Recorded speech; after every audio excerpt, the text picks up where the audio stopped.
Hello and good day. My name is Teacher Christelle from Fifth Language, and welcome to today's class. For today's lesson, we're going to talk about the concept of false friends. Before we proceed, let's think about this first. So, have you ever found yourself in a very uncomfortable situation because you're talking to someone from a different culture? You said something in your language and then saw that they're very confused. And then you find out that it has an entirely different meaning in another language. So we're going to talk more about this one by talking about false friends.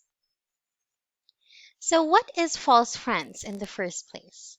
So when we say false friends, also known as false cognates, these are two words in two different languages that appear to be similar in spelling or pronunciation, but actually they have completely different meanings. So if you have encountered this one before, take a look at the next parts. So why should we know about false friends? So what we don't know about this one is it's actually very common. False friends is a concept that can lead to confusion and misunderstandings, especially for individuals who are learning a new language. Aside from casual conversations, false friends can also be encountered in translation projects, even school and business interactions between two people or even three people with different native languages.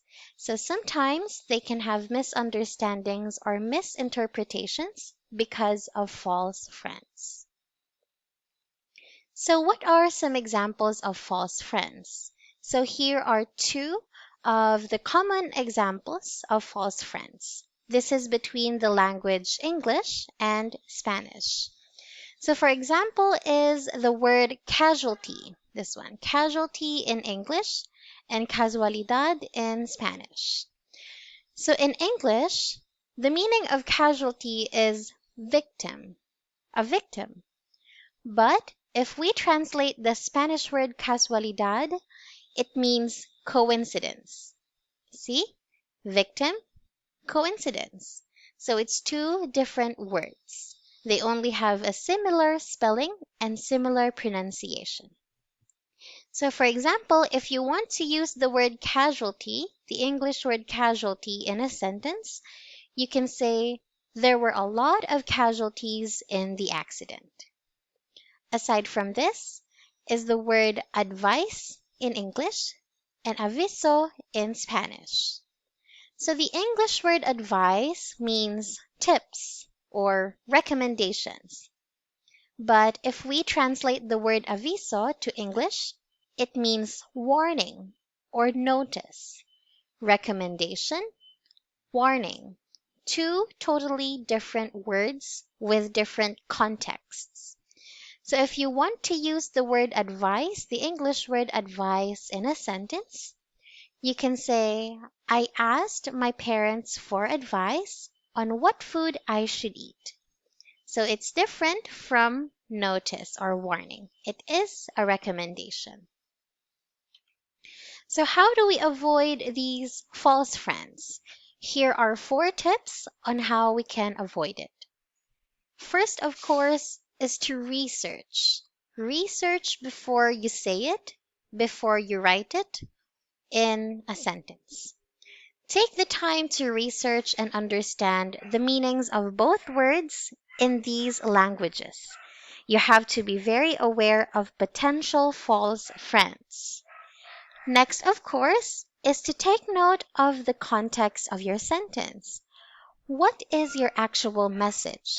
And what do you want to say? Always consider the context in which you're using a word, because a word may have different meanings in different contexts. Next, of course, is to practice. Just like we have in our classes, continuously practice using these new vocabularies to ensure you understand their correct meanings in proper context. Of course, it's to verify. Review your sentence carefully to spot and correct any potential false friends. Research, context, practice, and verify. So as we end today's class, I want you to think about this one as well. Here is a sample situation for you. Imagine that you're in a cafe in Italy and you're trying to order a beverage. However, you accidentally say veleno, which is the Italian word for poison, as the two words beverage and veleno sound similar to you. The waiter looked very concerned as you said this. So, what would you do in this situation? Thank you for listening, and this is our class for today.